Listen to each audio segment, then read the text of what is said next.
La 8e édition de la Journée africaine de lutte contre la corruption a été célébrée sous le thème Mécanisme efficace de protection des lanceurs d'alerte, un outil essentiel de la lutte contre la corruption. Le président de l'Office national de lutte contre la fraude et la corruption souligne l'importance de cette thématique. Mais de façon générale, c'est que ce sont des personnes très utiles qui, au péril de leur vie, au péril de leur carrière professionnelle, décident, au moment où tout le monde se tait, de dénoncer le fléau qu'est la corruption.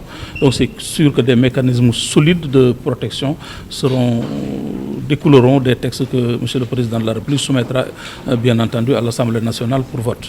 Avant même l'adoption de cette loi, nous avons mis des mécanismes qui protègent bien les lanceurs d'alerte, parce que nous permettons, et la loi permet à toute personne qui veut dénoncer un fait de le dénoncer. S'il le veut de façon anonyme, s'il le veut c'est par appel téléphonique sur notre numéro vert, s'il le veut c'est par plainte, mais en tout état de cause, l'OFNAC a toujours protégé l'identité des lanceurs d'alerte et a encouragé cette pratique qui est très salvatrice. L'OFNAC se félicite des déclarations de patrimoine de tout le gouvernement et invite les autres que la loi énumère à faire de même.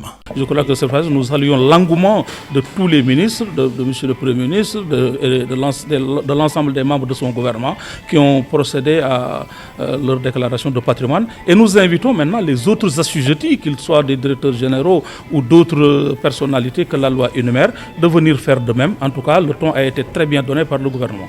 Oui, ça bouge. Les gens sont venus, les membres de l'ancien gouvernement sont en train de venir faire leur déclaration de sortie, comme ils le disent, et à ce rythme aussi, on est en train de suivre. Selon Serigne Bassirou Gueye, la situation de la lutte contre la corruption au Sénégal est satisfaisante avec l'adoption de nouvelles lois qui donnent plus de pouvoir à l'OFNAC.